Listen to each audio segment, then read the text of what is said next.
একে একে গাড়ি প্রবেশ করছে দেখতেই পাচ্ছেন। আর অল্প কিছুক্ষণের পরে কিন্তু তারেক রহমানের যে বাস, বুলেট প্রুফ বাস, সেটি এই ভবনের সড়কে প্রবেশ করবে সেটি দেখতে পাচ্ছি। এবং সড়কের দুই পাশে নেতাকর্মীদের উচ্ছ্বাস আমরা লক্ষ্য করছি এবং সেনা মোতায়েন রয়েছে আইন শৃঙ্খলা পরিস্থিতি নিয়ন্ত্রণের জন্য।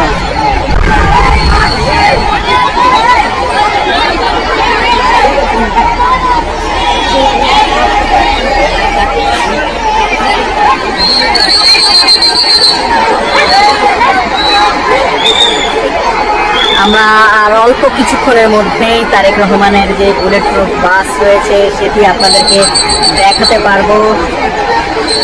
রাজধানীর এবারকেয়ার হাসপাতাল থেকে তিনি সরাসরি গুলশানের এই বাসভবনে রওনা হয়েছেন। দেখতে পাচ্ছেন একটি করে গাড়ি কিন্তু গুলশানের এই সড়কে প্রবেশ করছে।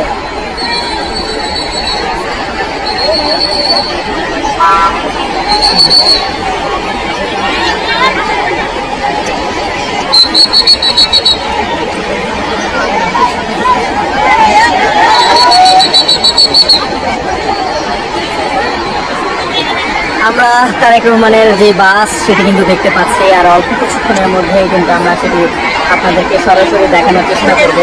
এবং গুলশান এলাকায় কিন্তু বিএনপির সমর্থক নেতাকর্মীদের সমাগমে উপচে পড়া ভিড় আমরা লক্ষ্য করছি।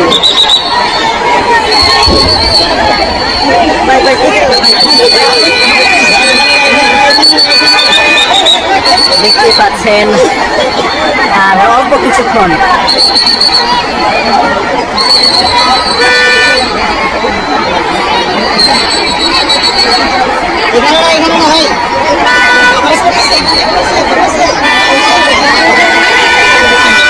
রাজধানীর এবারকেয়ার হাসপাতাল থেকে বাসভবনের পথে বিএনপির ভারপ্রাপ্ত চেয়ারপারসন তারেক রহমান সেটি আপনাদেরকে সরাসরি দেখানোর চেষ্টা করছে। এবং তার গাড়িতে যে গুরুত্ব বাস রয়েছে সেটি কিন্তু দেখতে পাচ্ছেন।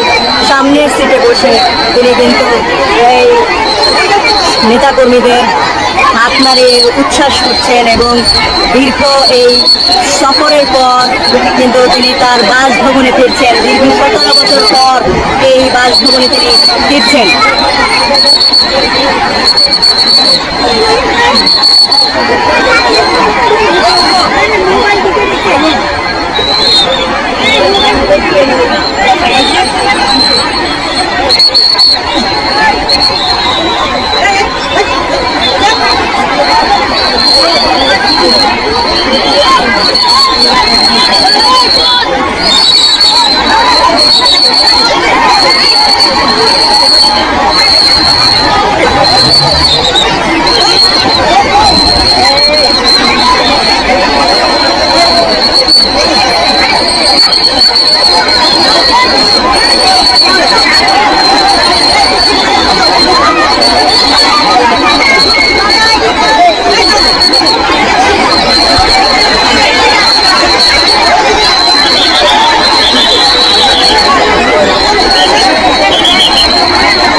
দীর্ঘ 17 বছর পর নিজ বাসভবনে ফিরছেন বিএনপির ভারপ্রাপ্ত চেয়ারপারসন তারেক রহমান। তার বুলেট প্রুফ গাড়িটির যে বাস রয়েছে সেই বাসের তিনি সামনে বসে কিন্তু নেতাকর্মীদের হাত উঁচিয়ে শুভেচ্ছা বিনিময় করছেন। তার পেছনের সিটে রয়েছেন তার সহধর্মী ডক্টর জুবাইদা রহমান। আপনারা দেখতে পাচ্ছেন সেটি সরাসরি আপনাদেরকে দেখানোর চেষ্টা করছি।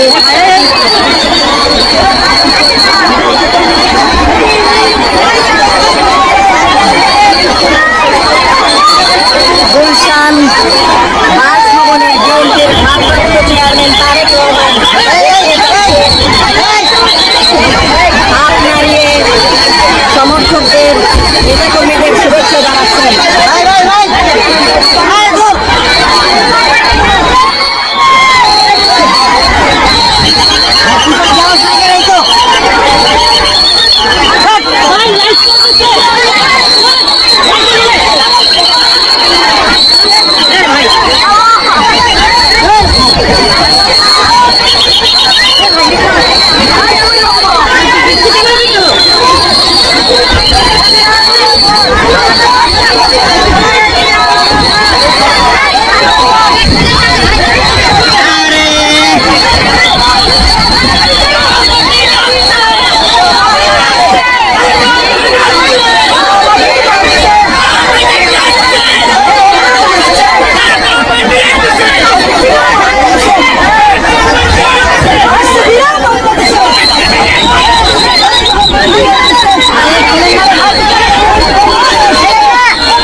গুলশানের বাসভবনের পথে, সেটি সরাসরি আপনাদেরকে দেখানোর চেষ্টা করছি।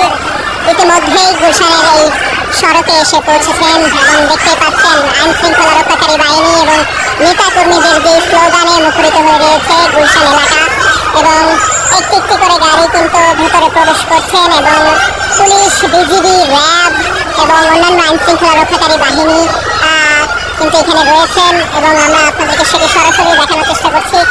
আর অল্প কিছুক্ষণের মধ্যেই তারেক রহমানের যে বুলেট প্রুফ বাসটি রয়েছে সেটি এদিক দিয়ে প্রবেশ করবে বাসভবনের দিকে, এবং তার আগে আইন শৃঙ্খলা রক্ষাকারী বাহিনীর যে গাড়ি বহর সেটি আমরা লক্ষ্য করছি, দেখতেই পাচ্ছেন।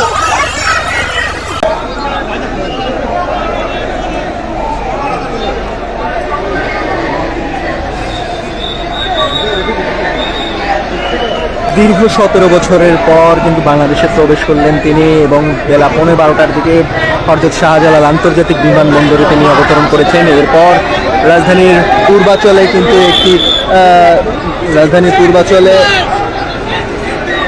একটি সংক্ষিপ্ত গণসংবর্ধনার আয়োজন করা হয়। এরপর আমরা দেখেছি তিনি তার মাকে দেখতে, অর্থাৎ বিএনপি চেয়ারপারসন বেগম খালেদা জিয়াকে দেখতে এবার কেয়ার হাসপাতালে গিয়েছিলেন, এবং সেখান থেকেই এখন গুলশানের বাসভবনের পথে তিনি রওনা হয়েছেন। সেটি আপনাদেরকে সরাসরি দেখানোর চেষ্টা করছি।